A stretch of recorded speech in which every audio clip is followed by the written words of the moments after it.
Welcome to another episode of the Bottom of the Stream Movie Show. My name is Adam. My name is Nick. Welcome on board the Streamboat. It's the world famous Bottom of the Stream podcast. It is indeed, where we talk about movies. Yeah. Every Thursday, we will do a movie show. We talk about some of the lesser known movies on Netflix. Randomly selected. And let you know if you should watch them or not. Yeah. And then at the end of the season, we've got a table of 25. put them in a list. And let you know which ones are the best and which ones are the worst from that season. We're always looking for these hidden gems. We are. And we're 5 episodes into season 8 now. Yeah. So, I think we've had a strong start. We have. The first 4 episodes of this season have all been quite good films. I think I'd recommend all of them. To certain people, definitely. Some of them less than others. Yeah. The Giver's the worst one we've seen so far this season. But it had bits in there. It's also not at the bottom of the stream table, so you're wrong. You know, that's your fault. That's not my fault. And it's our stream table. This week we're talking about the kind of movie that I suppose traditionally does well on this show. Yeah. Because it's a movie about time travel. It is. It's one of my favourite genres of movie. I love time travel movies. So yeah, I was quite excited when this one came up. Okay. I remember Sam Mulholland, I think one of our Patreons, put it on the long list. Yeah. Can I remember the title came up? Yeah, I think it's been on there a while. Because this movie's called Needle in a Timestack. Sure. It's a pun movie title.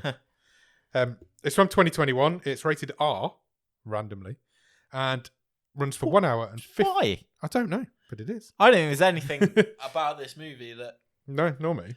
Should give it that rating. Nor me. There's no beheadings or anything. Not even one beheading. No. It runs for 1 hour and 51 minutes. Currently rated at 5.2 out of 10 on IMDb. 5.2? I think it's about right. It's a mid rating. Yeah. Yeah. I think it's about right. Maybe a tad high. But, we'll go, shall we? Let's talk about it. This film stars quite a strong cast, actually. The main guy in it is called Leslie Odom Jr. He plays a character called Nick. He does. He's most famous probably for being in Hamilton. I think so. Yeah, and he's about to be in Glass Onion, a Knives Out mystery that is coming to Netflix. It's already been to the cinema. It's coming to Netflix at the end of December. So he will be in that. You can watch him in that if you want to. But before that, you could watch him in this. Cynthia Erivo is also in this. She plays a character called Janine. I recognise that she's in the Outsider TV show. Oh, yeah. You know, the Stephen King adaptation. Yeah. She plays Holly Gibney, who is one of Stephen King's apparently the favourite character he's ever written. Oh, really? Yeah, and he's about to write a new novel about her. People are thinking it's not looking good for her. Maybe she might be killed off in this new novel, but who knows? But she plays her in the Outsider TV show. Because that was a trilogy of books, wasn't it? It was, yeah. Yeah, I think I've read... No, you're thinking of the Mr. Mercedes TV show. Am I? Yes. Okay. The Outsider's just a single novel. Oh, okay. It was the one with Jason Bateman? No. Yes. I've read it. I've read it. Yeah, I've read the book. That was turned into a TV show. It's done once. It did one season. She played Holly Gibney in that, but somebody else plays Holly in the Mr. Mercedes TV shows, which is based on the trilogy of... But yes, the character's in both, though. The character's in both, but she only plays it in The Outsider. Yes. She's also in the Disney version of Pinocchio that's just come out. Yes, she is one of the fairies. She's the fairy. The fairy. Who wishes upon a star. When he wishes upon a star. She's a fairy. Also, this film stars Frida Pinto. She plays Alex. She's recently been on the show before. Yeah. She was in Intrusion a few weeks ago. I kind of felt... I mean, we'll get into it. She was quite a big name to have this... Small role. Smallish role? I agree. She's probably most famous. She was in Slumdog Millionaire. Then I guess she was in it as much as Janine was. There was kind of half each, I guess. It just felt like it was a smaller role. Yeah. You're probably right. She probably was in it as much as Janine. Probably more than Janine was when you think about it. Yeah, maybe. Maybe. Who knows? We'll get into it. Written and directed by a guy called John Ridley. John Ridley, I think, might be the first writer we've had on the show who's got an Oscar. Okay. He wrote 12 Years a Slave. Oh, okay. And he won an Oscar for it. And then he wrote this. And then he wrote this a few years later. So I don't think we've had actors and actresses with Oscars before, but I don't think we've ever had an Oscar-winning writer or director. Good spot. So I might be wrong. Correct me if I am. It's an adaptation of a short story that was published in Playboy in 1983. Oh, okay. By a guy called Robert Silverberg, and it did have this title in that short story. So I think he came up with the title, wrote a story that makes no resemblance to why it's called that at all. And yeah, that's what happened. But it's like 40 years old. It doesn't, does it, when you think about it? Because it implies that throughout some of the time traveling, someone's going to have to look for something that's really difficult to find or change. And it's all pretty straightforward. Yeah, it doesn't happen. That doesn't happen. There's no time stacks. rooting around in time stacks for this tiny little thing or something that's difficult to achieve. No, it's time jumpy and there's shit happens, but I think the title... People have a plan that they execute. Yes. Quite easily. I think this title has come first. Yeah. I like the title. I like the title. I'm a big fan of the title. Not necessarily a big fan of the movie, but we'll get to that now, shall we? Do you have a one-word review? Orlando, don't get in that time machine, you naughty boy. That's the longest one-word review you've ever done. And I didn't mention that Orlando Bloom's also in this movie during my breakdown of the cast. Yeah, Orlando Bloom pops up. Yeah, he does. He's the antagonist, I guess. Yes. Bad guy. But then, or by the end, not a bad guy. Yeah. So, we'll see. Time changes a lot in this movie. Where's this film start, Nick? Oh, some shit about love. God. Do you want me to read it? Yeah. Love is drawn in the form of a circle. No one knows where it begins, and it never really ends. You and I are always, and all ways. Can I That's have my Janine first... who's saying that. My first over nitpick. the beginning of this film. Yes. No one in this movie talks like a real person, and it really fucked me off. I'm going to get into this quite early. It's like Dawson's Creek. Yeah. On fucking meth. Because they all talk like they're reciting poetry. And it really annoyed me. I couldn't agree more. Especially Nick, later on. Anytime I understand people can be in love. Yeah. You know, and what it can do to you. But people don't talk like this. It's mad.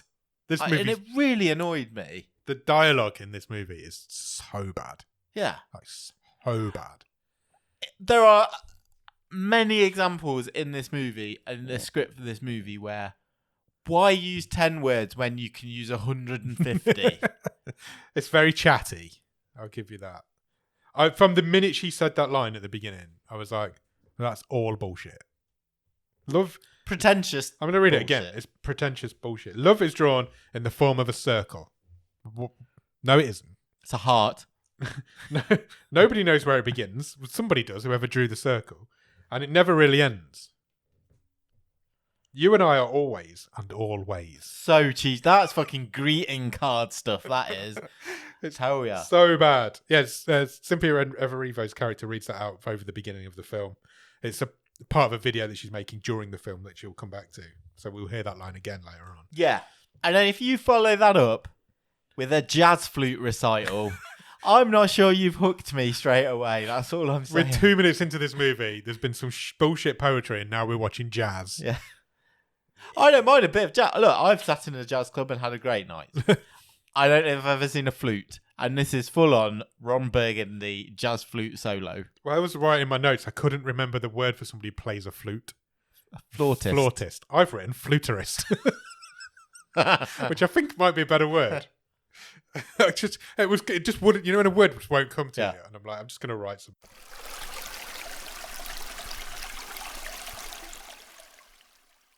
Then there's a couple. So we follow Nick and Janine are on a date in this jazz club. In the jazz club. We follow them home. They're on the train. And they're basically talking about if they met now, would they still fall in love? Yeah. Even though it looks to me like they've only just met or recently met. And then Janine reveals that some of their friends are getting a divorce. Yeah, Nick's like, no way, they love each other. Yeah, they're really in love. What's going on? What do you mean they're getting a divorce? And it was their party that they've just been at, and he didn't even know this was happening.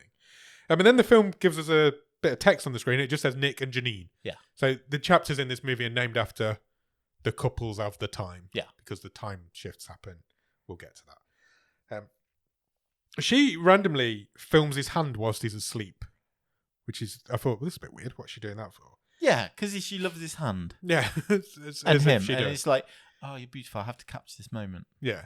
So she's got this really a phone that in 1983, when this was written, would have been quite futuristic. Now is pretty much set in the future. It's set in the future, because it doesn't feel like it's very far away in terms of technology from where we are now. So we'll say, like, obviously, we've already said this is a movie about time travel. Yeah. But this is far enough in the future. It's a recognisable future. But time travel is just a thing. Yeah, it just happens. You can happen. No, that you can go and do. It's a thing for rich people to do, yes. That it exists in this world. But it seems to be pretty new in that it's only really available to the super rich. Yeah. They can go and do it. Yeah. Normal people can't. But they do get affected by what happens when people go to the past. Yeah. Which we'll see in a minute. So she gets up, she feeds the dog, she goes out. Nick then takes the dog. The dog's called Charlie. She takes the dog out for a walk. He takes the dog out for a walk. And she sends him a video of his hand that she took whilst he was asleep. Yeah, and he's now got a ring on in this video, which he didn't have before. Yeah, and he goes all like, oh, I love you so much that you've done this for me. You've photoshopped a ring onto my finger. Yeah. It's fucking... And his first thought... it's so fucking cheesy and just... His first thought when he sees this video is not, oh, I love my girlfriend. It's like, I must send that to my sister. Yeah. And he does. And it's like, what? Okay. And if you were his sister, right? Yeah. And you've got this, and you get this from your brother going, oh, look how in love we are. Look what she's done. You're just going to be like... delete. Dick. Especially when you meet his sister later on and she's like, not in love and not that sort of person. We then find out that it's Nick's birthday. Oh, yeah.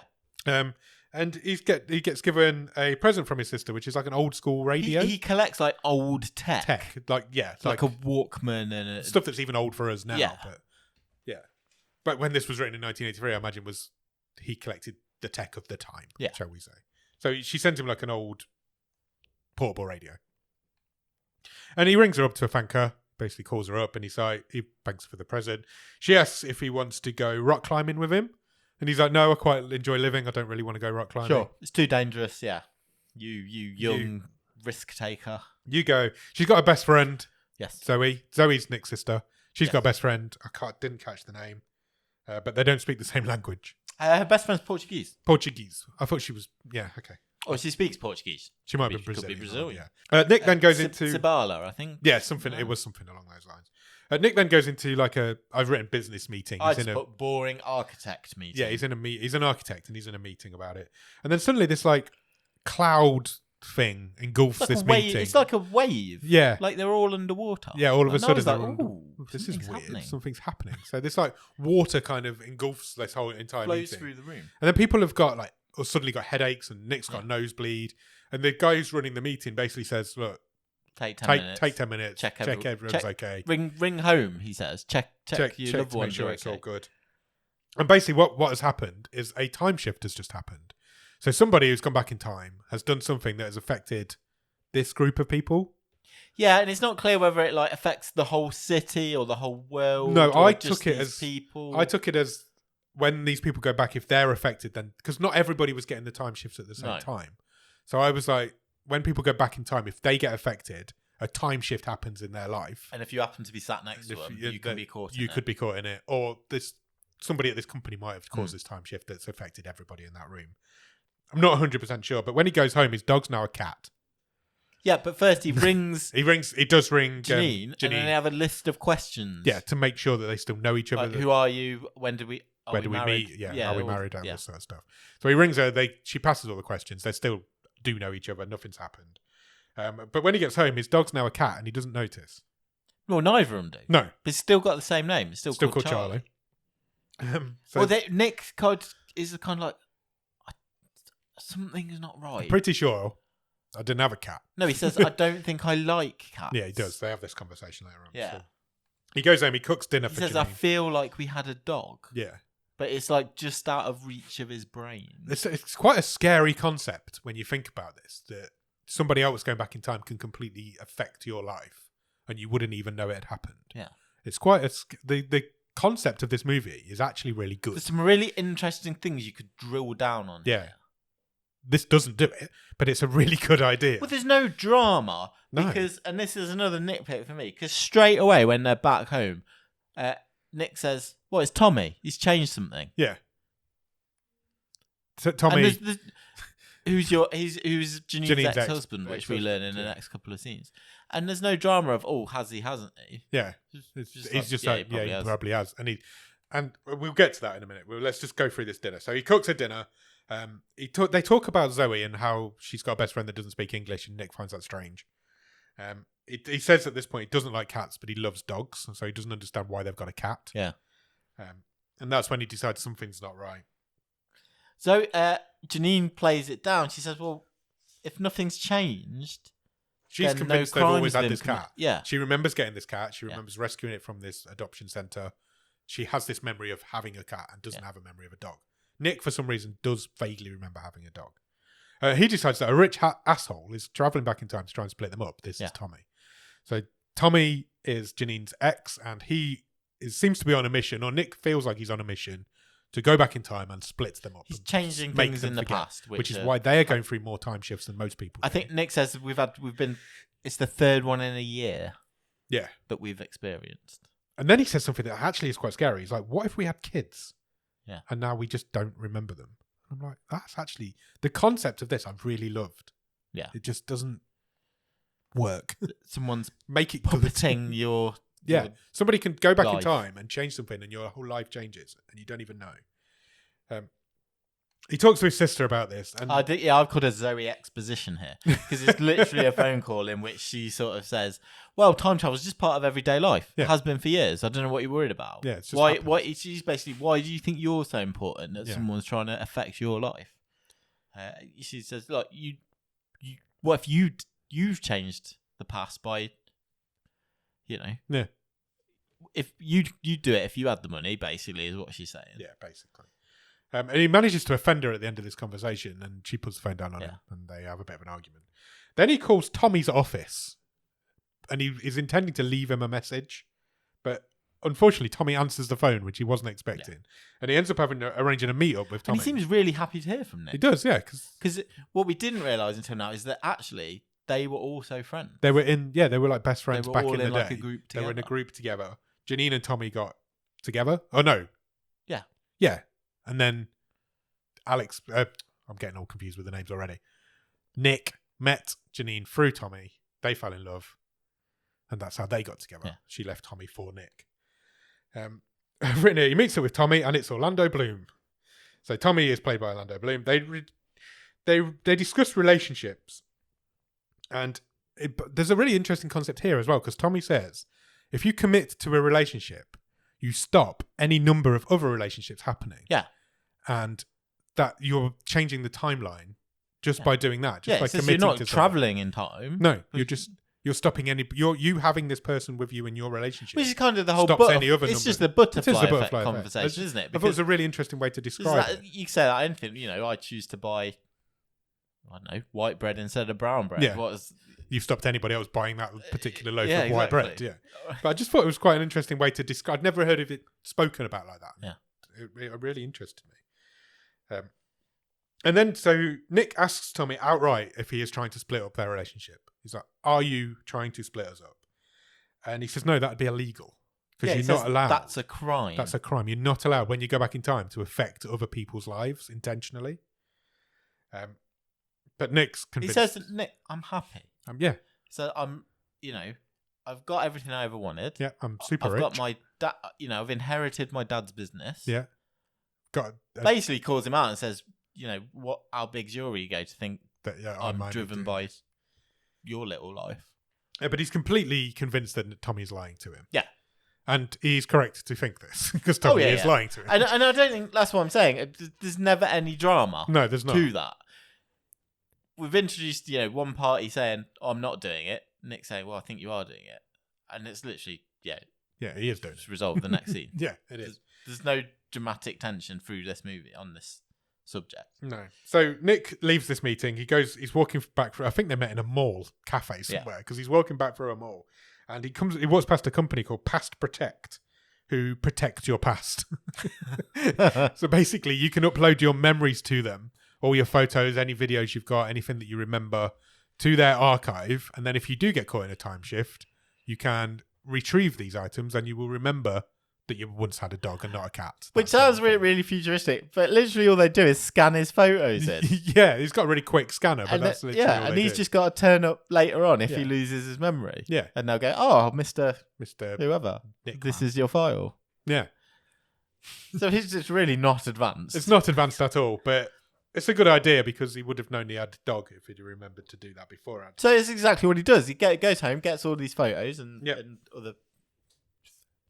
There's a few like files, videos, and all sorts of shit, and uploads them to the Past Protect server. It's basically backing up his data. And they say, look, we lose anything, you get your money back. Yeah, because time shifts can happen to us too. Yeah, so it's not 100%. It's not 100% guaranteed because we could lose your files. He goes home. He tells Janine that he's not really happy, and they argue about him. He reveals to her that he's been to meet Tommy. He accidentally tells her. And they argue about that. But then he tells her about Past Protect. And she's like, you're getting paranoid. Yeah. This is becoming an obsession. But then she reveals that she's also been meeting up with Tommy. Tommy's had a busy day. So he is getting paranoid, but he's also might be onto something. I didn't understand this. And Janine says, he gave me a gift. And if I keep it, he will stop trying to split us up. Because he's admitted to Janine that he is trying to split them up. He's basically told her, Janine, I have done it in the past. Yeah. I have been jumping around. He's given Janine a gift that she has to keep. And if she does keep it, he will stop trying to split them up. And it's a little portable TV. Yeah. From like the 80s. It's one of the handheld. It's in Nick's collection of old tech. But I didn't understand the point of it. No, I didn't either. I didn't get it. Because Nick instantly then picks it up, takes it outside and smashes it on the floor. Yeah. But it never gets mentioned again. And then why is it so important to Tommy that she keeps it? And then it flicks around to see that they're living in a huge house, which they weren't at the start. They're not living in the same house they were at the beginning. Yeah. So that also changed at the last time shift. I'm really confused by that bit. I just don't understand why that was significant to Tommy that she had to keep this little TV. I didn't know if it was supposed to signify that he'd got the gift that she gave to him at the start of the film and that the item had changed. Oh, maybe. And it was just another thing to us to show that this time shift had changed things. And then the bigger reveal was you're in this huge house now, not this flat or whatever it was at the start. Maybe I'm overthinking it. Anyway, Nick smashes it up. And then, so they have an argument. They're basically not talking at this point. Yeah, he just yeets this radio down the middle of this street. And storms back into the house. This is the point where then Janine goes to tape. Janine's a photographer. Yeah. So she's got this cool little camera and she goes to tape a message to him. And this is the message that we saw from the start of the film. At the beginning of the film, plus a little bit more. She's trying to, he won't listen to her. So she's trying to explain to him why she'd been to see Tommy. She's like, you can't expect me to forget my time with Tommy. Yeah, she says, I don't love him. I don't love him. It doesn't mean I don't care about him. Exactly. And if I hadn't have never met him, I would never have met you. It led my relationship with him led to me meeting you. And that's the most important thing in my life. I'm really happy that this happened. And she says, Tommy cannot undo this relationship. It's too strong. Only we can do that. Yeah. And that's her saying, you're doing that by being a crazy psycho stalker guy. Nick then gets a phone call from Zoe, who reveals that her friend is dead. Yeah. What was her name? Sabine? Sabila.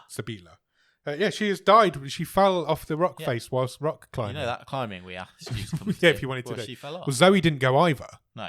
So Sabina went on her own and died. Fell off the cliff and died. And Zoe's distraught. And Nick's like, because he'd already started to bang on about time travel. Yeah, he had, And she cut him off and told him about this. And he's like, right, I'm coming over. Yeah. He gets to her flat and it takes about 5 seconds. He's like, oh, I'm really sorry. And then he starts banging on about himself again. I was like, this guy is so unlikable. Yeah, he really is. And Zoe was really likable. You really felt for Zoe in this scene. She was my favourite character. Yeah, she was mine as well. I think you're right. She has this best. These two women are not in a relationship together. They're just best friends. Yeah. They do everything together, but they don't speak the same language. Yeah. So Zoe can't understand. I think that was cool as well. I think it's a really cool idea that they just hung out and they couldn't speak to each other. But when this sort of thing happens, she then had to ring the parents and say, your daughter's dead. I can't speak Portuguese. But I can't speak Portuguese. I don't know how to tell them their daughter. She says, I had to tell them 4 times. That must have been devastating. It was one of my favourite scenes in this. Was, yeah, I agree. And it was just Zoe telling the story, and it had nothing to do with the movie. Nothing at all. We only meet this woman once. And she says she blames herself for not going, and she didn't go because Nick didn't go. And she basically tells Nick again, "You are being a stupid fucker. Just hold on to your wife. Don't risk losing it." She says, "Hold on to Janine with everything you've got," is what she says. Don't risk losing your relationship. Yeah. Which you are doing if you carry on acting like this. And Nick kind of does take it on board because he goes to see Janine straight away. There's like a reflective montage. There is, yeah. And he says, "Look, let's run away together." And this is where I've put, no one talks like this. He says, "Let's run away together. Just be with me always and always." Fucking phrase. And then they kiss. And they do arrange to go away together because I don't know where they're going, but they've go to, I think they're at an airport. I think it was an airport. They're checking into something. She asks for the lady asks for their boarding cards. Yeah. But they look like they were at a train station. Yeah. But there was a picture of a plane. Some future thing. Some future travel thing was happening. Then she just goes and takes some pictures of some randoms. Yeah, Janine wanders off to take some pictures with some randoms. Yeah, because she's an artist.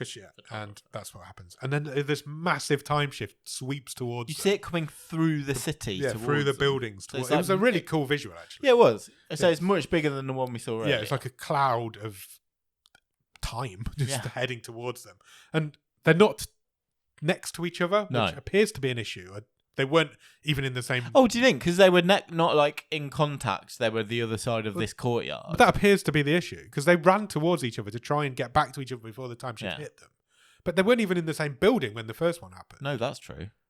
So the rules make no sense. I just presume because this one was so much bigger, I like the scale of it. Yeah, maybe. They just seemed to want to get back to each other before it hit them, but they didn't.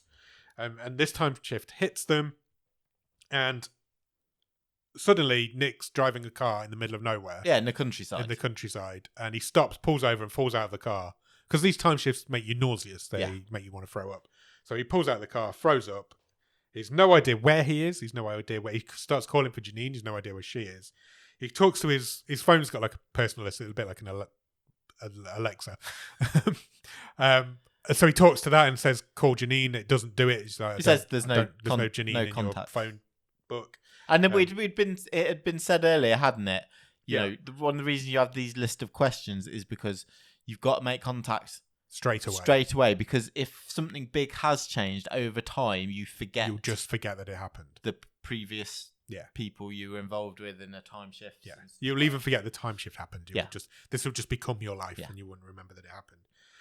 He can't get hold of her. She's not in his phone book. She's not even in the directory for the personal assistant thing. Searches the world and can't find the name. But then he kind of falls to the floor. Yeah, he's devastated. He knew this was coming, and it's just time passes, and he's just sat next to his car on the road. Yeah, he always knew this was going to happen. He's devastated that it has happened. But then his phone rings, and it's Janine, and she calls him. They kind of go through the questions, but they can't quite answer. They very vaguely go through the questions because she's like, "I'm with Tommy. I've been married to Tommy for 9 years. Yeah, but I know I should. I should be with you." And then the phone kind of goes dead, and she says, or he said, one of them says, "We'll find our way back. We'll find our back to each other." And then over the next few scenes, they just completely forget about each other. Yeah, they just don't know each other anymore. So what Nick does is go to the time capsule company that he set up a minute ago, Past Protect, I think they were called. Unfortunately, they don't have his memories. I know. No memories at all. They've got a file. But it's corrupted. Something's gone wrong with it. Yeah, they can see he's paid them. He's got an account. Nothing there. They don't have anything in this file, which is typical. And the woman's like, I quite like this little comment. She's like, "Oh, you can have your money back. It's not a problem. We've got a refund policy. Yeah. You can have that." Really, and he's like, "I want my memories." Customer service. Because he's already forgetting, and he wants to know. He needs these memories. But she's like, "No, you can have your money back." So he goes home. Which is a mansion. Yeah, it's a different house again. It's a massive, great big mansion now. He doesn't seem to notice the fact that it's not the same house. He's got a dog. And now he's got a dog, but it's not the same dog as earlier. It's a different dog. But it's still called Charlie. And he's also got a different girl. A wife, nonetheless. And then the screen fades to black and two words come on the screen. It's Nick and Alex. Yeah. And this is basically chapter 2 of this movie. Nick is now in a relationship with Alex, and he's slowly starting to forget that he was ever in a relationship with Janine. But he can still remember that something's wrong. Something's not wrong. He's weird. Yeah, he's distant. And she's like, off with her. What's happened to you today? Because as far as she's concerned, this is her went to husband work and came back weird. He even sleeps on the sofa that night because he doesn't want to sleep in the same bed as her. She's got a friend as well. She confides in her friend that something feels different with Nick. She can tell that he's not happy, and all she wants in life is for him to be happy. We then cut to Janine. Janine's with Tommy. Yeah, also at their mansion with a swimming pool. And it turns out Tommy, who Alex was talking to in the previous scene. Yeah. She was confiding in him because these people were all groups of friends back in the day. Well, Janine wasn't, but Alex, Nick, and Tommy were all sort of friends from college. College friends. Nick says, I'm going on a trip. He tells Alex, I'm going on a trip. I'm going to be away for a few weeks. Yeah. You're not coming. I'm just going away. I need to get my head straight. And she says to him straight out, she's like, if it's over, just tell me. I deserve to know.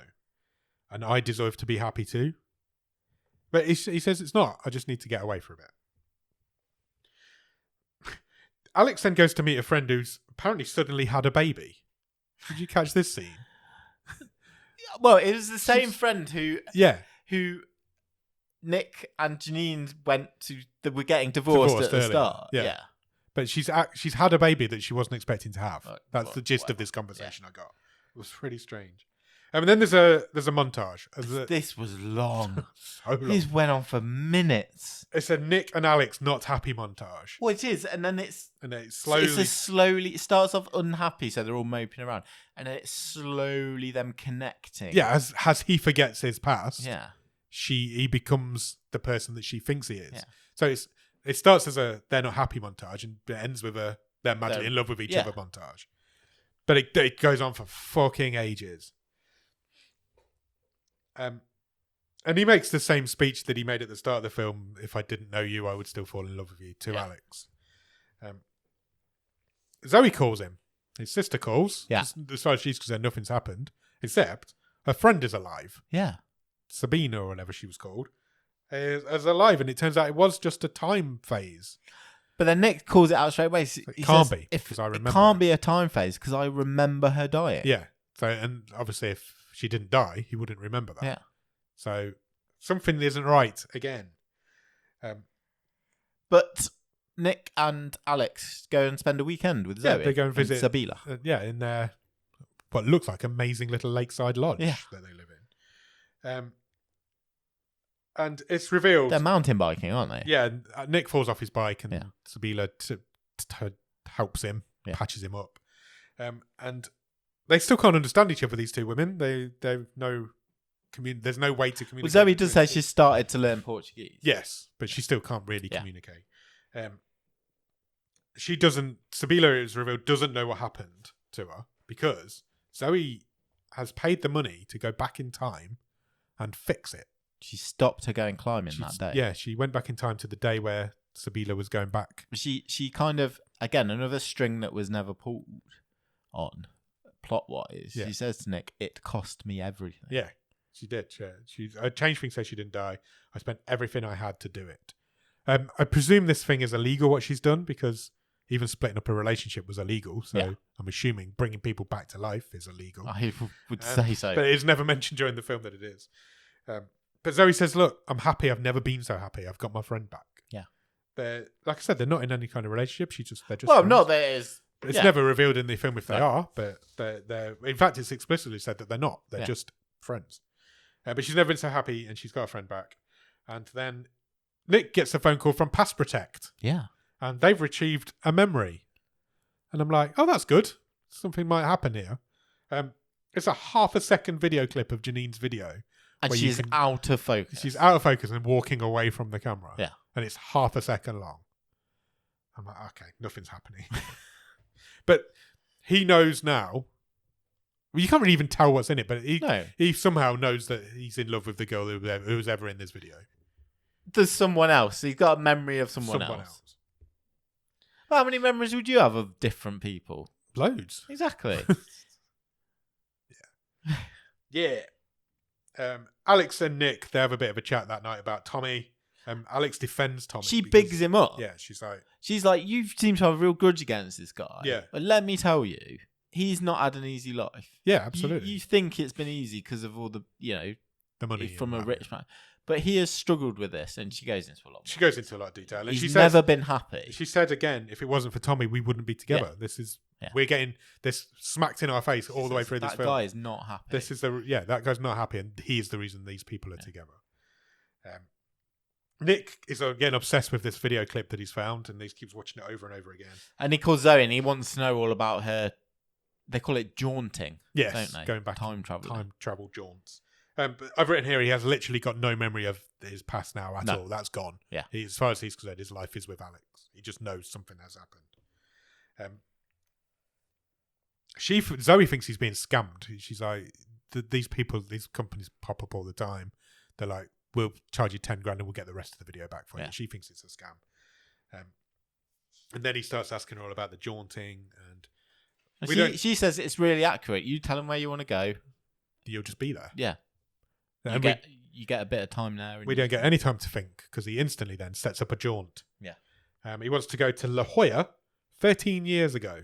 He wants to go back to a night that he missed. with the college friends because he was sick. He missed a party apparently and he was sick. Down on the beach. So he wants to go back to that party. Yeah. To see what happened and to change things. So did he choose that because he knew he wouldn't be there? I think so. But then he almost has an interaction with himself later on. Yeah. Which he avoids. But he tries to. Yeah. So yeah, maybe that's why he chose it. So the lady at the because other than that, it didn't seem like a pivotal night because he could have gone back to any party and do what he did. So I think he specifically chose that because he knew he wouldn't bump into himself. Yeah, possibly. That makes sense, I guess. So the lady says to him, "For this cost, you can have one full day, 24 hours. 24 hours, and you can only go in a 20-mile radius of where we put you." Yeah. And this is the cost. And she shows him a screen with the cost. We never find out what the cost is, but he laughs at the cost. So I think he's like, well, that's more than I was expecting. Yeah. But he books it anyway. He books it in. He gives her all the details. The next morning, yep, him and Alex part because they're both off to their jobs. Yes. And he says, "I always just wanted you to be happy. Have a good day. See you later. See you tonight. I'll cook dinner." She's like, "Yeah, that's a bit weird." So he goes back to this company. He gets taken into this room where there's just like a chair. Oh, what was this? I get it's like we're in an unspecified future time. Yeah. But this was a really underwhelming piece of time travel. It really was. There's not even any like VR headset or anything. No. It's just sit on this chair and drink this water. Drink this There's like quarter of a glass of liquid. Stephen's going to be his travel guide. Yeah. We meet Stephen briefly. Disembodied voice from behind the wall. Yeah. He tells him, he says, "Relax, and I will count you backwards from 10, and when I get to 1, you'll be in this past time." Yeah. So he starts counting back. Nick is not relaxed. He's gripping the chair with all he's got. And Stephen stops. He's like, "No, this won't work if you're not relaxed." Yeah. So then Nick relaxes because you can do that. And he just counts back from 10. By the time he gets to 3, he's gone. He's gone. He's out. Wakes up. He's on a beach at this party. It's not really a party. It's just people around a campfire just hanging around. And all he does, he meets up with Tommy. Yeah, he calls Tommy over. He's like, "Look, I mean, I don't know if Tommy's noticed that he's 13 years older and Tommy's 13 years younger. I don't. Yeah, but they've not youngerized either. No, they've not. But you'd think Tommy would go, "Oh, you look really old. What's happened?" If I met 13 years from now I'd be like, "Are you okay? Have you had a bad week?" Yeah, have you had a bad week? But nobody notices that. But he says to Tommy, "Look, I'm going to break up with Alex tonight. Yeah. And I think she loves you, and I think you should probably get with her." Because what he's thinking is, if I do this here, we'll never be together in the future. Yeah. And when I wake back up, we won't be together. And this is an interesting plan because he's not specifically trying to get back with Janine because he's forgotten Janine. Yeah, completely. He just knows that he shouldn't be with Alex. And he knows that Alex wants to be with Tommy. Well, he thinks Alex seems to have gleaned that from the fact that she's defended him every time he's talked about it. Yeah, it seems a bit of a leap to me, but there you go. But I suppose he's also got his memories of them when they were younger. Yeah. And he has done a bit of introspective soul searching because Nick does say to him, I'm really sorry. I've been a dick to you. Yeah. I just assumed you're happy. You've got all this money. Yeah. I understand that maybe that's not always been easy for you. And says, look, I know she likes you. I know you like her, but neither of you would do anything about it, basically. Because I'm in the way, basically. So he's like, I'm going to go and split up with her. I think you should get back make a move on. And then he wanders over to to Alex. We don't see this chat, but you can see that there's a chat going on. He goes and sits on his own somewhere. He goes and sits on his own and writes himself a note, which he then posts under his door and delivers it to himself. But he nearly knocks on this door. Yeah. But he doesn't. He just pushes it under and knocks and runs. Yeah. To sick Tommy. And it basically says, you and Alex have split up. Tommy's in love with her. He says Tommy and Alex are right for each other. Yeah. Don't worry about it. You'll Someone be fine. else is there. Somebody else is out there for you. I don't know who it is, but you'll be fine. He says you'll know when you meet her. Yeah.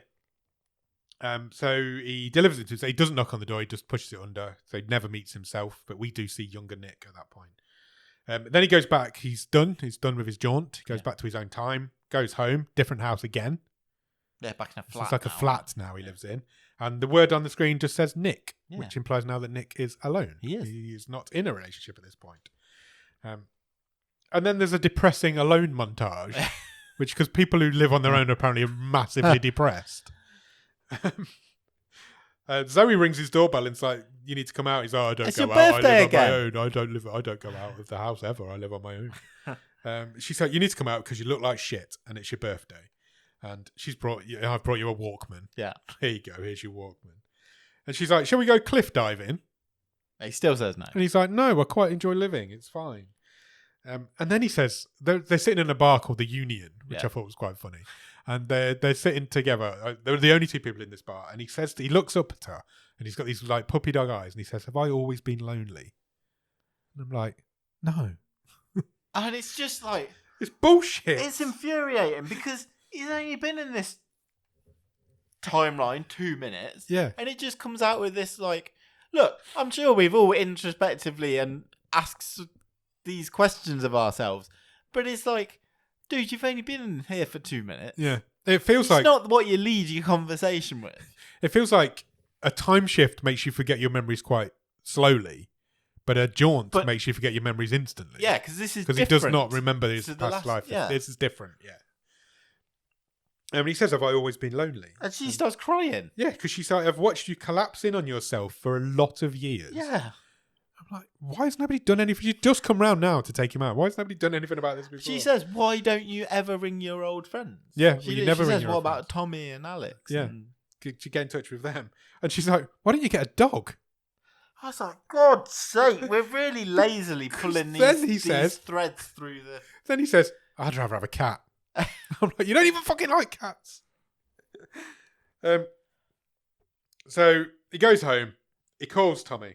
No, Tommy calls him. And he says, your sister's asked me to call you because she's worried about you. Yeah. I think you need to come out for a drink. We're having drinks tonight. But then he also says, I've not seen you for like 10 years. Yeah. So the guy's not made a single friend in 10 years. Since he split with Alex. That's it. Nobody's seen him since. Right, okay. Literally, because that was 13 years ago. Very convenient to the plot. Very much so. So he's like, yeah, we've all fallen out of touch since you and Alex split up. No, because it's... No, he doesn't. No, because it comes across as like, Tommy's like, we're all still great mates. Yeah, where the hell have you We've just shunted you out of our lives. So he's like, well, look, we're all having drinks tonight. We'll all be there. He said, come for one. Well, he starts off with come for drinks. And then he's like, come for one. Or just come. I just want to see you, basically. So he says, right, I'll be there. I'll go about 8 o'clock. And he does go for these drinks. Tommy says, I'm really concerned about you. You're my best friend. That I've not spoke to. I've not spoke to you for 13 years. And he's like, I didn't take over my father's business. I'm not this rich asshole that I was at the beginning. He says, no, he's still rich, but he's like, he's not like, he's like, because does Nick ask him about his dad's business? Yeah, I think so. And Tommy's like, I never took it over. I never took it over. I've started my own business. I'm happy. I'm happy in my life. I've never been happier. I'm not a rich dickhead. I'm happy because of you, he says. I'm happy because you told me to go to Alex. Yeah. And I did, and we're still together to this day. Here she is. Yeah. And Alex comes over. Tommy says the same thing. She's Tommy makes some excuse and leaves. What you did was right. Yeah. You did the right thing. You broke my heart, but I'm happy now, is what she says. And also, she's pregnant. She puts her hand on his belly. She puts his hand on her belly. I've written in capital letters, there's a really unsubtle camera shutter sound on the soundtrack. It's like louder than the music in the bar. Me, I hated this. They're in a bar, there's music, there's chatting. It's a full bar. And then it's like... Over all of that, you can hear... And you're like, oh, I was like, this is so lazy now. Yeah. She's pregnant. He starts crying because she's pregnant and everybody's happy for her, apparently. He goes to leave at this point, and as he's walking out the door, he bumps into somebody and spins back around. And they make eye contact. And as he spins back around... No, because he bumped into somebody else. Oh, right. And as he spins back around, he makes eye contact with Janine across the bar. And then he goes to leave anyway. So they lock eyes, and she starts walking towards him as if she's being like drawn in. And then he turns to leave anyway, and his hand stops him. Grabs the door his hand, as he goes to leave, grabs the door frame, and he can't leave. Yeah. So he turns back around, and the fucking film finishes there. Yeah. And I threw my remote across the room. I felt like all the stuff I wanted to see happened off camera. Yes.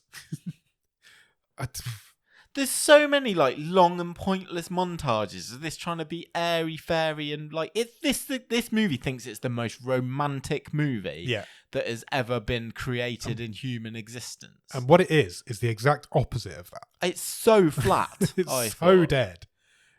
It's literally, and its message is all screwed up because if it's fate that brings those two together, then every timeline they would have found each other. But it's not fate because it's because of what he did in the other timeline. Yeah, but they were meant to be together, and he's engineered this way of them meeting. So basically, he's not engineered the way of meeting. All he engineered was trying to meet somebody. Yeah, but all he engineered was Alex and Tommy breaking up. He wouldn't be with her. Yeah, but it was still total luck that they were in this room at that. I don't like the message of this movie. It almost is like fate is bullshit because you can just make whatever you want to happen. Yeah, I hated that end. Absolutely, I thought this movie was. You didn't even see them get back together. No, you didn't, and I didn't want them to get back together because I didn't feel like the film earned them getting back together because it never felt like pretty much forgotten about Janine by the time been in it for like an hour. I think this is a massive missed opportunity. Yeah, the concept of this movie is great. It's a really, really clever idea. I think you could take it anywhere. Yeah, just don't make it a bullshit love story. No, I'm fine with it being a love story if it's good. But it's not good. No, it's boring. It's flat. So boring. There's no chemistry. All of the everybody in it's terrible. All four of them. It's just flat. There's no sizzle here at all. There's no chemistry between any of them. I mean, even Orlando Bloom is awful in it. Everybody's terrible. Yeah, but I don't think people generally think. I don't think they do. And at least he's got a bit of presence because you're like, oh, it's Orlando Bloom. It's not. It's a huge. There's no drama in like anything that Nick's character does to try and get. He doesn't do anything. He's aware that he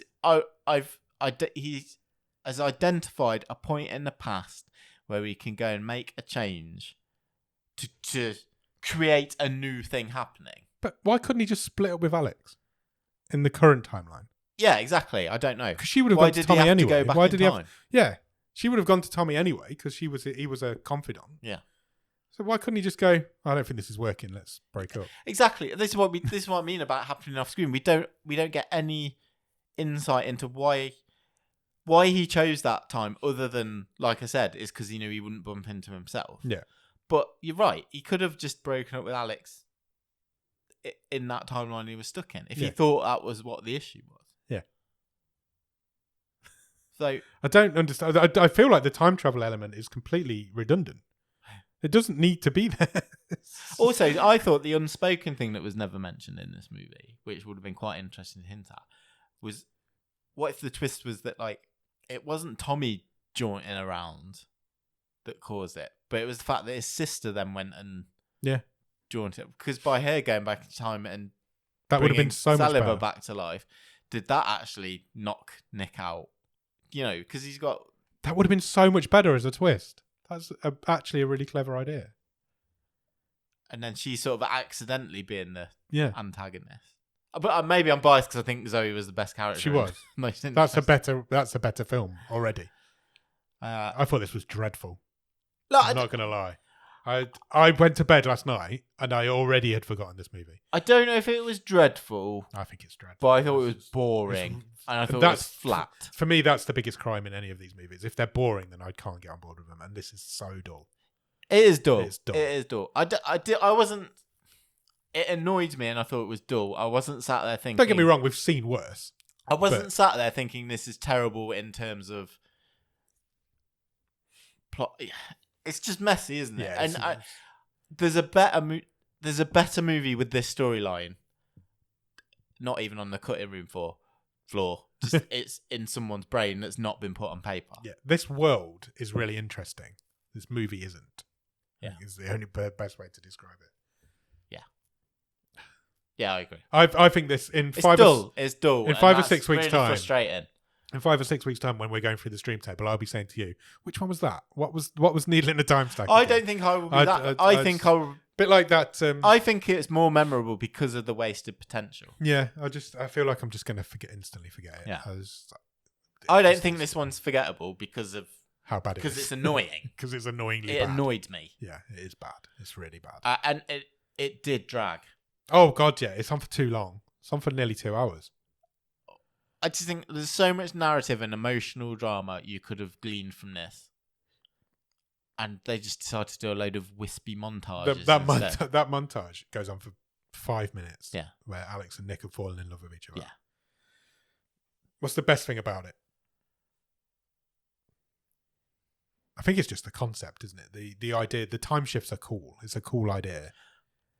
I liked and was intrigued by the changes. Yeah. So when he walks out and, oh, shit, it wasn't in that house before. Yeah. The dog's a cat. Dog's a cat. The dog's a dog again. There's so much you could explore. Yeah. And it's all just that, like, I'm not interested in what was presented to me. Wasted potential. Yeah. What would you change about it is most of it. I think the script. Yeah. I think what you just said, I think makes Zoe accidentally cause all this shit. Something that's changeable to quite easily. Because that whole Zoe storyline is completely redundant. It's unnecessary. Yeah.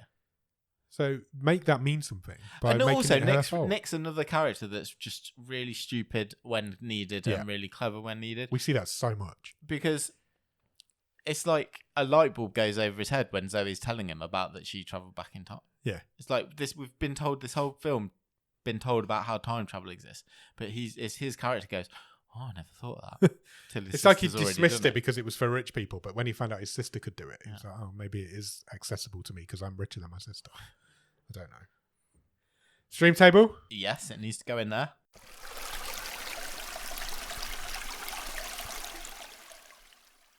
It's pretty easy where it goes, I think.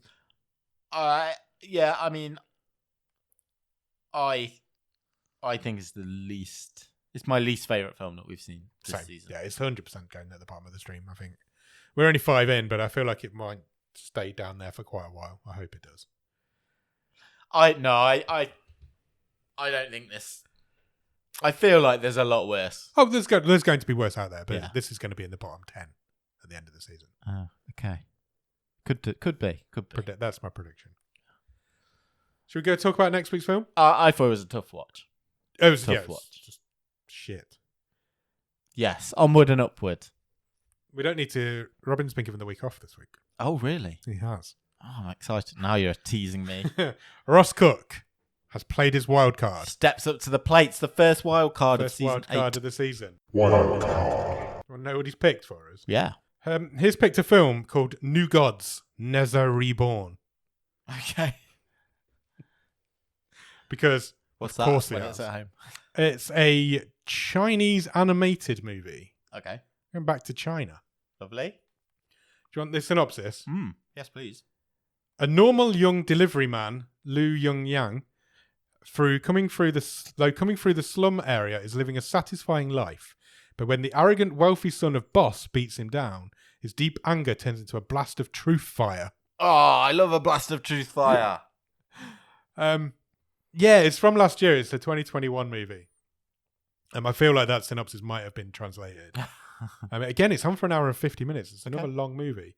6.8 on IMDb currently. Ooh. So quite high, higher than we normally go. I feel like Ross is wanting this reward for this season's wildcard. IMDb have it as animation, action, fantasy. Cool. So a 2-hour action animated fantasy movie from China. I'm all in. Me too. I'm excited. It's one of those things. It's just one of those things. Ross always picks movies that we well out of our comfort zone. I just don't watch that sort of movie, so I'm really intrigued to see where we're going with that. So, go out and watch New Gods Neza Reborn. And in the meantime, check us out on Instagram, Twitter, and Letterboxd. Same username at BOTS_podcast. If you want to drop us an email, our email address is bottomofthestream@gmail.com, and our website is bottomofthestream.com. On the website, you will find every episode we've ever recorded. You will find all the stream tables, and you can even get some merch if you want to buy a Bottom of the Stream paintbrush. Yeah. You need that. Yeah. Just lately, you've done a lot of decorating. And then when you've done all that, head over to Patreon, patreon.com/bottom of the stream. On there for a couple of quid every month, you'll get early access to episodes. You will get bonus episodes. You will get a newsletter that Nick writes every month. And if you come in at the top level, you can do what Ross has just done and play your wild card, and you can pick the film that we're going to watch next week. And then when you've done all of that, head over to Discord. The Discord link will be in the show notes, and in the Discord, you will meet a lot of cool movie-loving people, a lot of cool podcast people, loads of a really good community of people we're building up in there who will chat to you about pretty much anything. We play games, we do watch-alongs. We've got another watch-along coming up, and a Christmas one coming up as well. So now is the great time to head into the Discord. The Discord link will be in the show notes. Do come and join the fun. If you can spare a few minutes, please leave us a review or a rating anywhere you can review or rate podcasts. That could be Podbean, Podchaser, Apple Podcasts, Spotify, Pandora, iHeartRadio, all the other ones as well, because we're on them. If you find one we're not on, tell us and we'll get on it. Certainly will. I'll add us onto whichever ones we're not on. Cool. Yeah, do all of that. Then go out and watch New Gods Neza Reborn. And we'll be back on Monday for another episode of The Wave, and next Thursday for a movie show. Cheers. Bye.